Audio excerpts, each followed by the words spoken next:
Audio Jungle.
Asyhadu an la ilaha illallah wahdahu la syarika lah wa asyhadu anna Muhammadan abduhu wa rasuluh la nabiyya ba'dah, amma ba'du.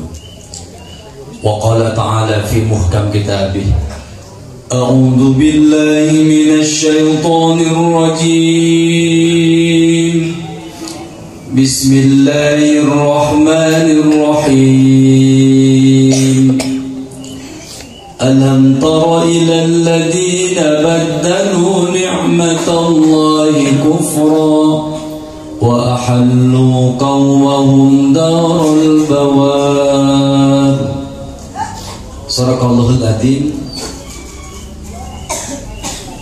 Para guru, para kiai, para hujaj, para tokoh masyarakat, Bapak Ibu yang mulia,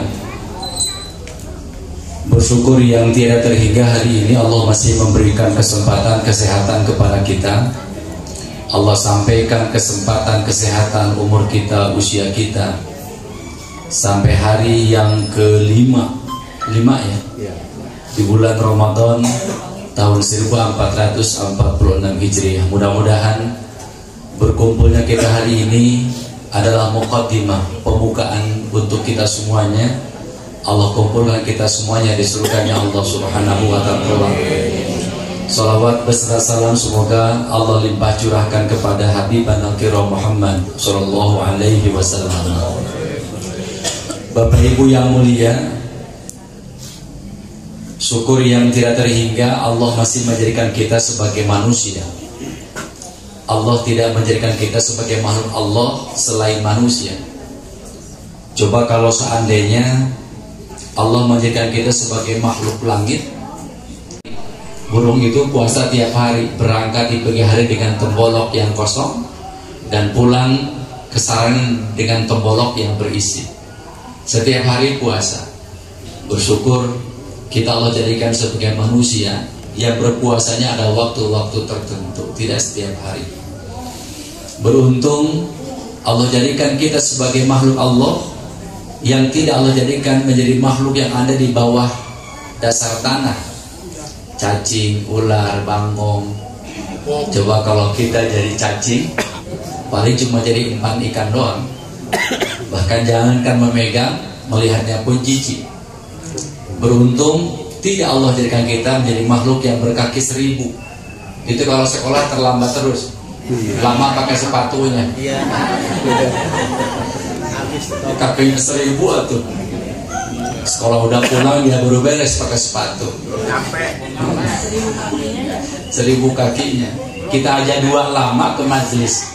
Tapi kalau 1000, karena bingung dia kanan dulu apa kiri dulu. Coba kalau yang satu kanan, yang lainnya kiri, itu nggak sampai-sampai. Mundur lagi, maju lagi, mundur lagi, maju lagi. Jadi nggak sampai-sampai dia mengaji. Kenapa? Kelamaan pakai sendal. Beruntung Allah jadikan kita menjadi manusia. Tidak Allah jadikan jadi makhluk yang hidup di dasar lautan. Tidak timbul ke atas, nggak pernah dapat oksigen. Kita mah dapat oksigen setiap hari, setiap waktu. Coba kalau kita jadi paus, Ada di Vatikan. Coba kalau kita Allah jadikan dari makhluk Allah yang lain, yang hidup di dasar lautan. Untung, bersyukur kita Allah jadikan sebagai manusia. Beruntung juga, bersyukur juga Allah tidak jadikan kita di makhluk binatang ternak yang setiap waktu nyawanya di ujung tangan manusia, di ujung pisau manusia, terkadang menjadi sarapannya, menjadi makanannya, bahkan dijual belikan. Beruntung kita Allah jadikan sebagai manusia, tidak Allah jadikan sebagai makhluk Allah yang lain. Syukur yang tiada terhingga, dan tidak boleh kita lupakan untuk bersyukur kepada Allah Subhanahu wa ta'ala. Tapi banyak juga orang yang tidak kemudian menyadari betapa hebatnya Allah jadikan sebagai manusia. Coba kalau seandainya kita Allah jadikan sebagai malaikat, nggak bakal laku tuh Indomaret. Kenapa? Nggak butuh AC, nggak butuh ciki, nggak butuh hadiah ciki. Kenapa? Malaikat nggak pernah makan, nggak pernah minum, nggak pernah tidur.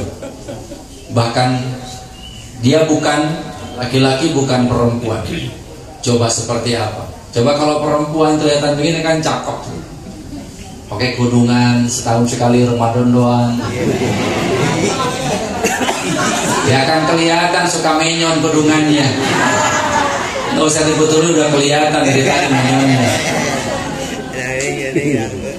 Jadi laki-laki cakep seperti ini. Malaikat itu bukan laki-laki, bukan perempuan. Dia tidak kelihatan cakepnya. Dan gak butuh makan, gak butuh minum. Beruntung dan bersyukur Allah jadikan kita sebagai manusia, tidak Allah jadikan sebagai makhluk Allah yang lain. Bahkan kita sangat beruntung Allah tidak jadikan kita sebagai iblis atau syaitan, sehingga menjadi orang manusia makhluk yang selalu merugi dan tidak beruntung. Bersyukur Allah jadikan kita manusia, dan mudah-mudahan berkumpulnya kita di sini adalah pembuka untuk kita berkumpul di surganya Allah Subhanahu wa ta'ala. Di alam arwah dulu kita pernah berkumpul seperti ini. Di alam arwah dahulu kita pernah berkumpul seperti ini. Cuma kita nggak ingat. Sama seperti nggak ingatnya dengan kejadian-kejadian yang telah kita lewati. Kita kadang-kadang lupa dengan kejadian yang pernah kita lewati. Ibu ingat nggak waktu lahir ke alam dunia kayak bagaimana rupanya? Enggak. Seperti apa posisi ketika dilahirkan? Ingat enggak? Enggak. Udah lama itu mah ya. Ibu ingat enggak waktu kelas 1 SD hari pertama masuk sekolah? Enggak ya, udah lama lah. Udah 70 tahun. Bapak ingat enggak waktu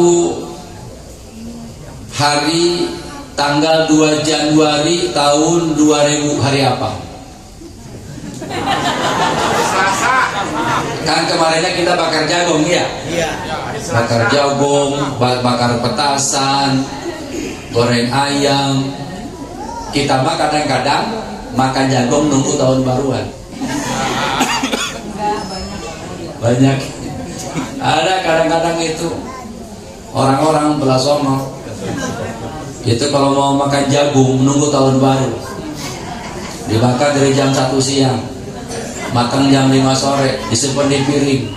Kata anaknya, "Mbak, makan jagung apa? Ntar buat jam 1 malam." Goreng ayam. Kata emaknya, "Mak, makan apa ayamnya? Udah digoreng, dikecapin, dibawangin, dicengekin. Ntar nunggu jam 12. Kita bakar petasan dulu." Lewat nggak 2 Januari tahun 2000? Udah lewat kan? Tapi kita lupa dengan kejadian yang kita lewati itu. Ibu ingat nggak tanggal 2 Oktober tahun 2022 hari apa? Enggak, baru 2 tahun ah. Tiba lahir. Hari santri. Kadang-kadang kita mau bocah lahir disetarakan sama pohon rambutan. Lu lahir kalau waktu pohon rambutan ditebang sama beban lu. Lu lahir tuh. Kita lupa apa yang kita telah lewati. Ibu ingat nggak hari apa tanggal 2 Maret tahun 2024? Baru kemarin. 2 Maret. Baru kemarin hari apa? 2024. Belum setahun. Iya kan, belum setahun. 2002. Kita lupa terkadang dengan yang telah kita lewati. Bersyukur kalau Allah berikan sifat lupa kepada kita. Coba kalau nggak ada sifat lupa, Pak, nggak bakal punya anak 2, 3, 4, 10. Anak satu aja repot kita ngurusnya. Hamil 2 bulan, pengen asem-asem pagi hari. Mana ngambilnya coba? Itu kalau sudah 8 bulan dihamilin, repot luar biasa. 8 bulan, 9 bulan, celana ganti talinya. Pakai yang gede banget. Oh, tidur bingung. Nengkolok, cien pucat, nakara kayak gunung salak. Ngigir berat sabula. Itu kalau mau tidur tuh, ibu-ibu yang lagi hamil 8 bulan, 9 bulan, itu pakai kipas. Haridang, kayaknya hanang. Itu repot luar biasa. Ratusan sarafnya terputus. Darahnya keluar, tapi bibirnya tersenyum. Atau bayangin Pak, masuk 3 on, keluar 3,5 kilo. Masuknya 3 on, keluar 3,5 kilo. 4 kilo. Umur 1 bulan anaknya, 2 bulan anaknya, 3 bulan anaknya, repot ngurusnya luar biasa. Tapi ketika 2-3 tahun anaknya udah aha ehe manggah muda lagi, metis lagi, repotnya lupa. Untung Allah berikan sifat lupa kepada manusia.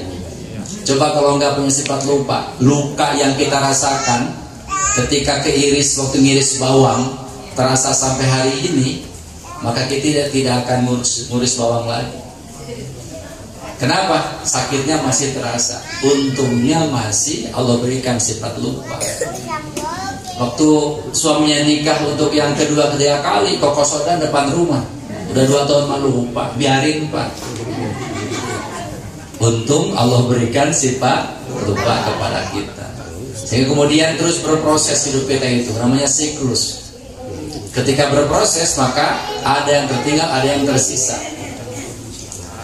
Ibu-ibu ada yang sudah usia 50-60 tahun, sudah tertinggal sisa masa hidupnya. Makanan yang semula boleh dimakan sudah tidak boleh dikonsumsi oleh kita. Itu siklus kehidupan, akan terus kita rasakan. Umur 20-30 tahun masih boleh makan babat, masih boleh makan dalaman kambing, masih boleh makan pedas, masih boleh makan macam-macam. Seiring waktu kemudian siklus menghadapi kepada kita. Dibatasi usia, makanan masih ada. Itu kalau kasihan kalau lagi kondangan, semua dangdang dia buka, cuma aduh doang. Aduh kolesterol, aduh hanya dia lewat doang, piring kosong. Kenapa? Semua makanan yang dimakan itu berakibat kepada tubuh yang dimilikinya. Ini darah tinggi, ini diabetes, ini kolesterol. Lewat doang dia, ya. Siklusnya akan terus terjadi. Maka kalau sudah punya sifat, kalau sudah Allah tuakan, sudah ambil usia kenikmatan, Allah berikan sifat B kepada tubuh yang dimilikinya. Dari mulai atas itu sudah penyakit B, rambutnya botak, itu mulai itu kelihatan. Ibu dulu rambutnya tebal luar biasa, kayak buntut kuda. Sekarang rambutnya cuma segede kapal orok, segede gini belakang, ya kecil. Udah beda rupa. Yang sebelah udah putih, yang sebelah udah abu-abu, yang sebelah hitam enggak, putih enggak. Itu siklus kehidupan akan dirasakan. Dan rambutnya sudah mulai rontok, disisir rambutnya, bukan malah rapi, malah nempel di sisir. Itu siklus kehidupan. Penyakit botak, semua pasti merasakan. Rambutnya dicukur salah, nggak dicukur salah. Yang kedua, penyakit B yang kedua, penyakit bolot. Itu pasti mental di orang. Orang nanya banyak hak. Pak sehat? Hah? Ibunya sehat? Hah? Itu penyakit B. Penyakit bolot. Lupaan baik. Perasaan tadi udah buka, kok kayak puasa lagi? Makanannya nggak ada. Penyakit bolot. Penyakit yang ketiga, penyakit bolot. Mata udah Allah kurangi kenikmatannya. Harus pakai kacamata kalau baca. Nggak bawa kacamata nggak kebaca. Begini baru kelihatan. Dibuka nggak kelihatan. Allah berikan penyakit, Allah berikan pengurang nikmat. Maka bersyukur kalau masih Allah berikan kenikmatan itu. Ya. Yang keempat, penyakit B, budeg. Bolot mah lemot mikir, kalau budeg nggak kedengeran. Orang nanya lewat B dia mah. Oh, beda ya. Ya. B yang keempat, budeg. B yang kelima, bobos. Bobos tuh macor terus depan belakang. Ya, beser. Depan beser, belakang bobos. Makanya kalau ada bau dikit-dikit nenek yang kentut itu udah bobos. Nggak boleh berubah dikit badannya. Pes. Makanya bagi orang yang begitu, kata ilmu fikih, orang yang sudah bobos itu sholatnya ketika sudah waktu sholat masuk dan dia berwudu. Jangan siap-siap wudu ketika waktu sholat belum tiba. Karena pada darurat. Karena ketika wudu kentut lagi, ketika wudu kentut lagi. Makanya ini para cucu yang masih punya nenek sama kakek, kalau berkunjung ke rumah kakek nenek jangan aneh kalau ketika tidur nggak dikentut. Tidurnya nggak dikentut, peletuk, pelebes, nggak bunyi, nggak. Kenapa? Udah dol. Itu siklus hidup. Siklus hidup itu. Siklus hidup.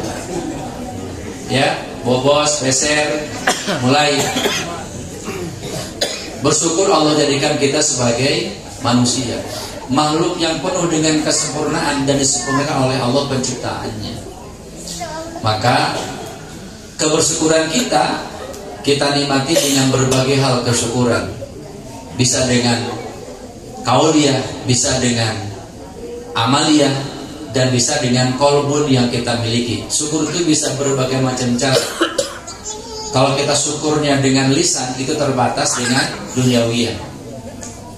Kalau syukurnya dengan hati, tidak terbatas, tapi ada ilgo, ada gofil, ada lalainya. Maka syukurkan dengan jawarih yang kita miliki, dengan tubuh yang kita miliki. Dengan cara apa? Imtisalul awamiri wa tinabun nawahi. Melaksanakan segala perintah Allah dan menjauhi larangannya. Syukuri yang tiada terhingga hari ini Allah masih berikan kepada kita kesyukuran. Ibu-ibu bersyukur kalau masih nempel bedak di wajahnya, karena suatu saat nanti itu bedak tidak akan nempel selama-lamanya. Sekarang masih bagus, nggak perlu pelembab nempelin bedak ke pipi. Tapi nanti waktunya tiba, itu bedak nggak bakal nempel walaupun pakai pelembab mahal apapun. Kenapa? Kulitnya sudah tidak mengadaptasi kelembaban bedaknya. Waktu bocah gini bedak nempel di mana-mana bagus, Bu. Bis mandi, oh di sini ngeblok, di sini ngeblok, di sini kosong. Lucu anak-anak mah, tapi udah tua. Udah ibu-ibu, bedaknya nemplok di sini, nemplok di sini kosong, nggak ada. Ya. Jadi kalau lagi begini mah bedak nempel dimanapun bagus. Kalau usia begini mau sama mandi juga cakep. Coba ibu nggak mandi 2 hari, baunya kemana-mana. Jadi bersyukur, itu siklus kita rasakan terus. Apa? Perputaran kehidupan kita rasakan terus. Maka kita nikmati. Betapa banyak orang yang tidak bersyukur dengan kenikmatan Allah itu. Itu surah Ibrahim ayat ke-40. Alam tara ilal ladina baddalu ni'matallahi kufra wa ahallu qaumahum darul bawar jahannama yaslaunaha wa bisal qarar. Tidakkah kita memperhatikan, tidakkah kita melihat orang-orang yang menukarkan kenikmatan dengan kekufuran? Dan itulah menjadi sebab orang Allah hinakan dengan sehina-hinanya. Satu orang tidak bersyukur berakibat kepada kerusakan ekosistem. Sebuah komunitas masyarakat. Satu orang nggak syukur.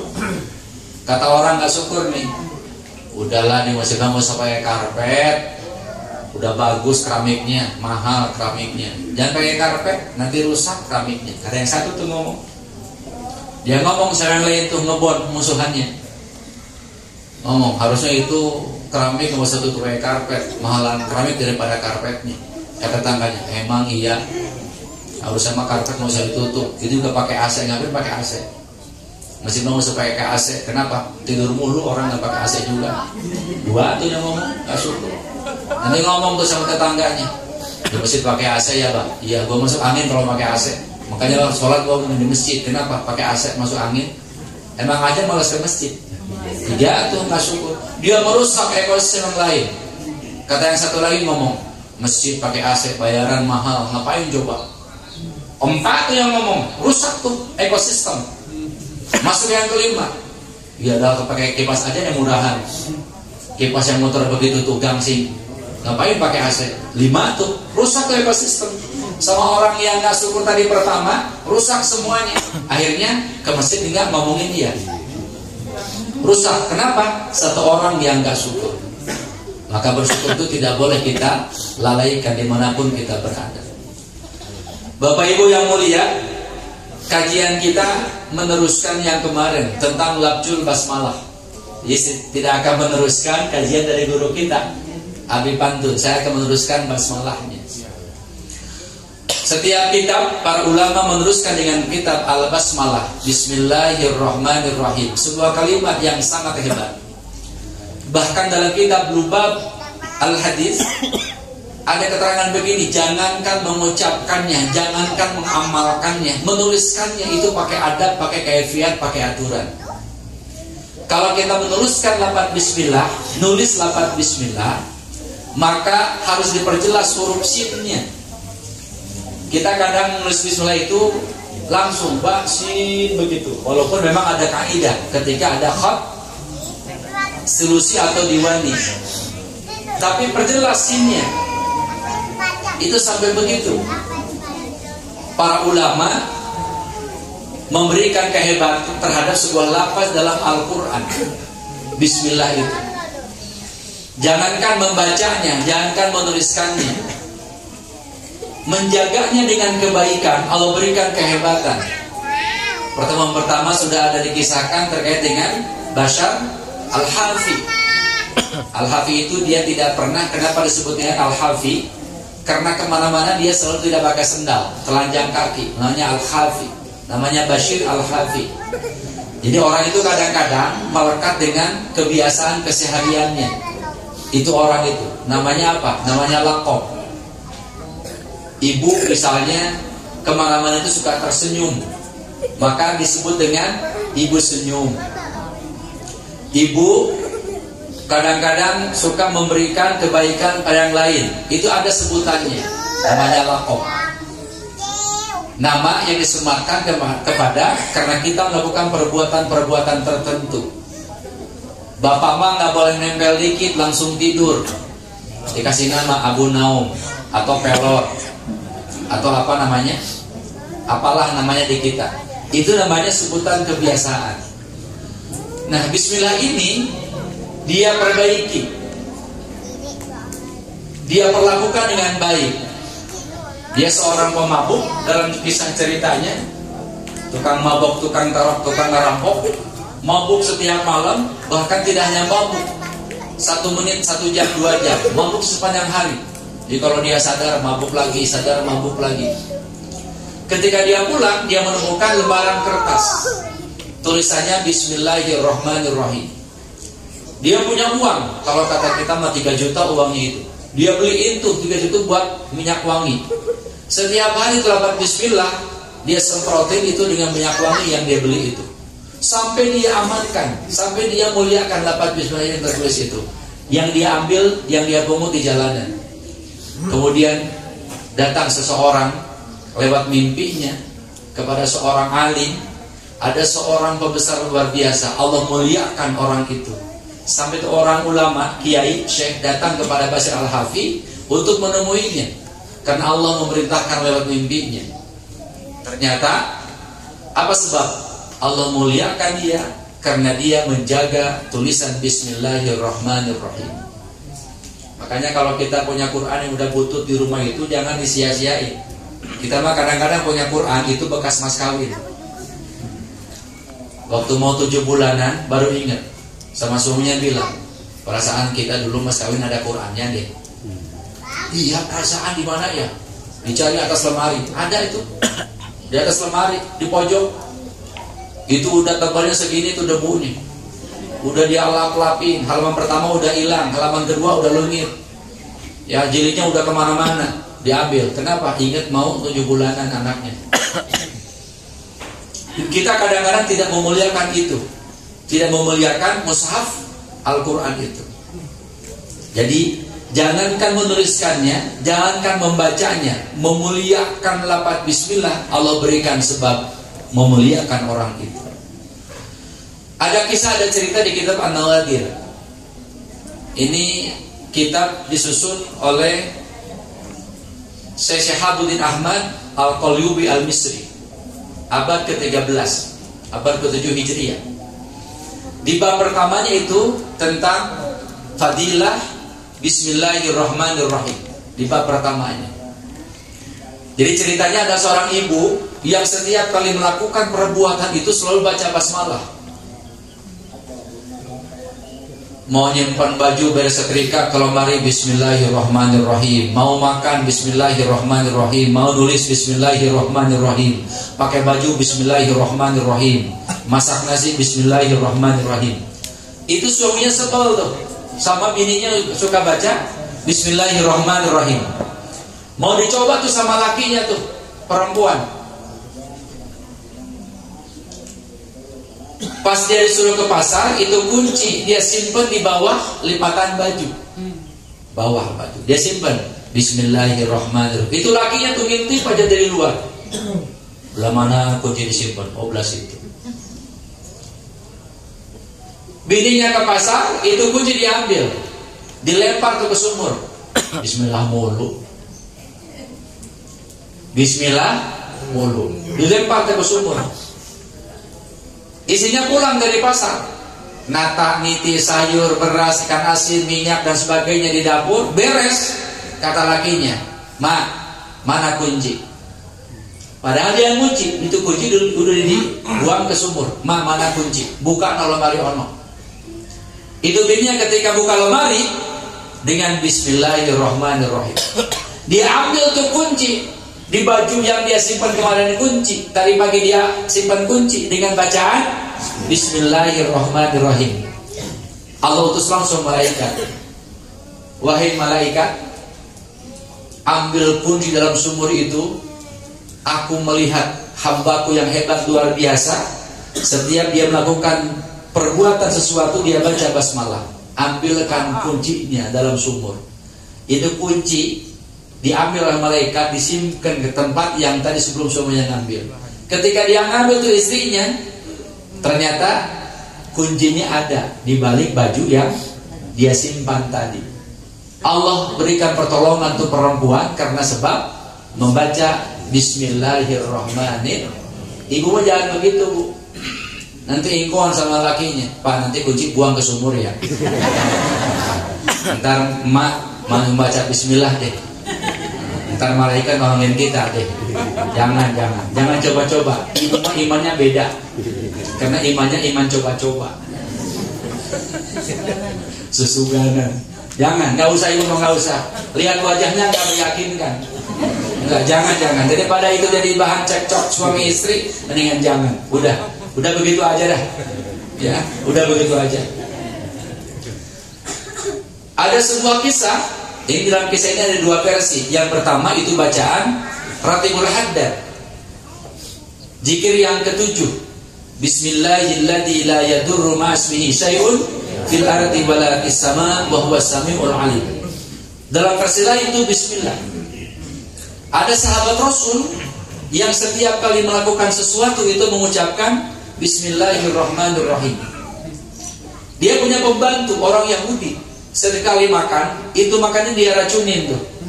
Minum diracunin, mau makan diracunin, kasih racun. Tapi itu orang tidak pernah mati karena racunnya.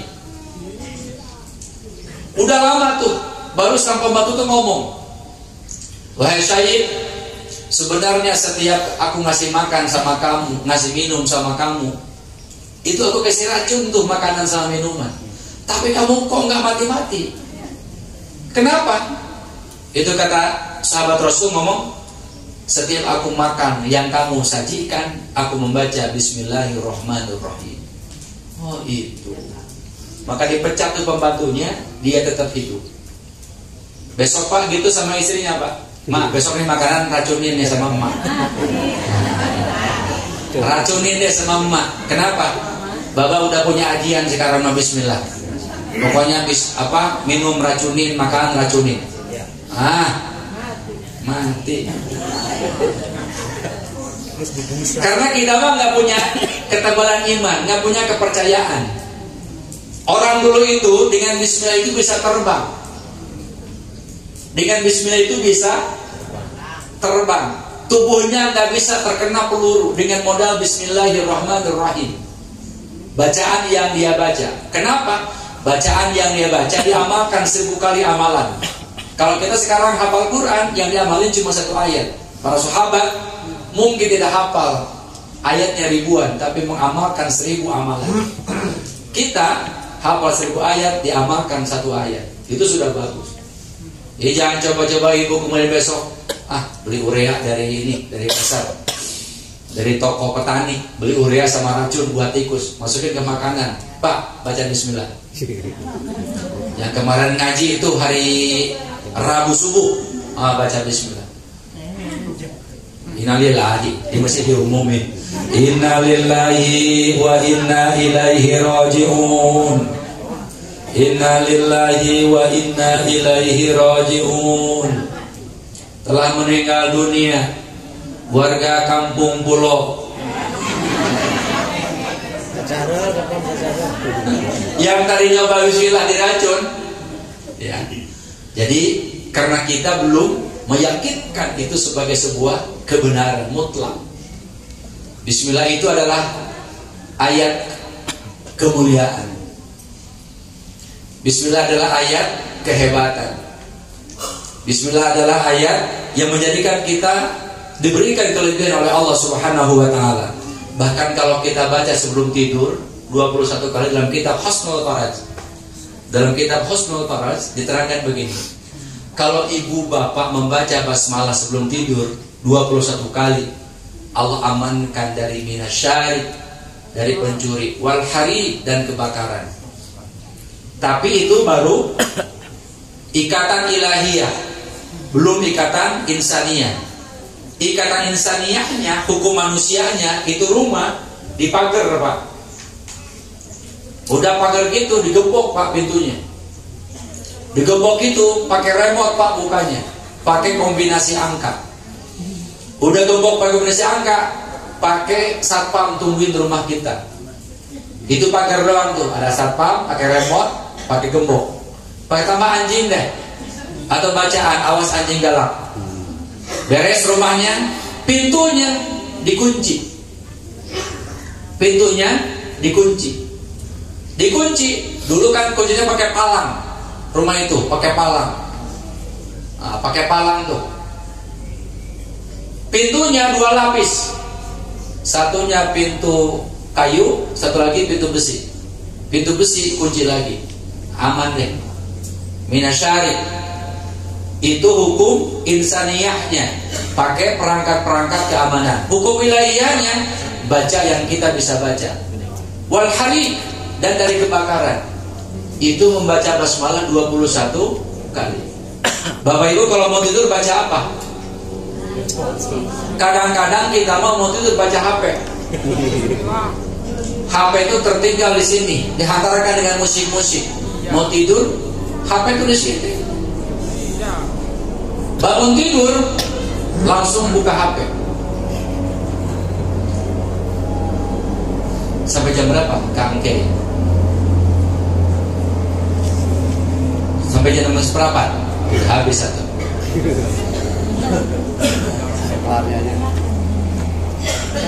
Bismillah ini adalah kehebatan, adalah kemuliaan yang Allah berikan khusus kepada umat Rasulullah Muhammad sallallahu alaihi wasallam. Dan bismillah ini ternyata diturunkan juga kepada nabi-nabi sebelum Rasulullah Muhammad sallallahu alaihi wasallam. Maka baca bismillah setiap kita melakukan sesuatu. Kata Rasul, kullu amrin dibalin la yubda'u fihi bismillahi fahuwa aqta. Setiap perbuatan yang tidak dimulakan dengan bismillahirrahmanirrahim, maka terputus pahalanya, terputus keberkahannya. Yang terakhir, tinggal haram itu haram harganya. Di kamar mandi mau langsung jongkok bismillahirrahmanirrahim, nggak boleh. Mau nyuri bismillahirrahmanirrahim, nggak boleh. Ada yang diperbolehkan, ada yang tidak diperbolehkan. Ada namanya makruh irdi, ada makruh zati, ada haram irdi, ada haram zati. Kamar mandi itu bukan zatnya yang haram, tapi irdihnya, harganya, statusnya. Ketika masih jadi kamar mandi, di situ tidak boleh kita berzikir. Tapi kalau sudah berganti menjadi kamar, itu jadi boleh berzikir. Dulu ini mungkin kamar mandi, mohon maaf, kamar mandi mungkin.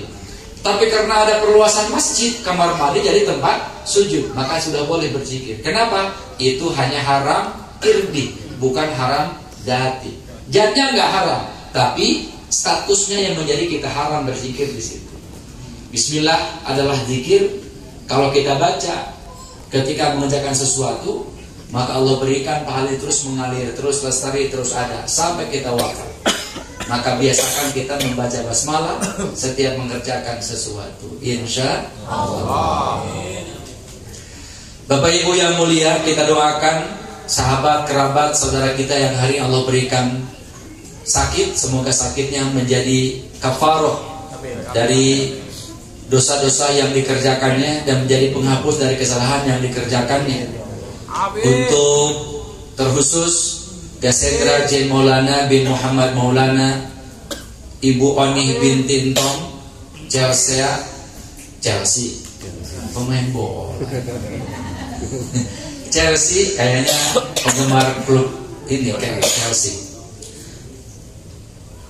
Chelsea Rasikul Zaki bin Ahmad Said, Ibu Masani binti Haji Abdul Majid, semoga Allah sehatkan kembali seperti kala. Khusus untuk yang telah wafat, semoga Allah jadikan kuburnya taman-taman surga. Bapak Haji Ahmad Ridwan bin HN Syafi'i Sofyan dan Ibu Rosidah binti Haji Toha. Umum untuk orang tua yang telah Allah wafatkan karena cintanya, semoga Allah jadikan kuburnya taman-taman surga. Allahumma ighfir lahum warhamhum wa'afihim wa'fu anhum wa akrim nuzulahum wa wasi madkhalahum. Allahumma la tahrimna ajrahum wa la tabtina abadahum waghfir lana wa lahum wa li ikhwanina alladhina sabaquna bil iman wa la taj'al fi qulubina ghillan lil ladzina amanu rabbana innaka ra'ufur rahim. Rabbana atina fid dunya hasanah wa fil akhirati hasanah wa qina adzabannar. Walhamdulillahi rabbil alamin. Bisyiril Fatihah. A'udzu billahi minasy syaithanir rajim. Bismillahirrahmanirrahim. Alhamdulillahi rabbil alamin. Ar-Rahmanir Rahim. Amin. Kita tarhib untuk bulan mulia, bulan Ramadan. Mudah-mudahan Allah sampaikan kita nanti usia kita sampai Ramadan berikutnya. Marhaban ya syahr Ramadan. Amin. Marhaban ya syahr Ramadan. Marhaban syahrul khair. Marhaban ya syahr Ramadan. Marhaban syahrul siyami. Marhaban ya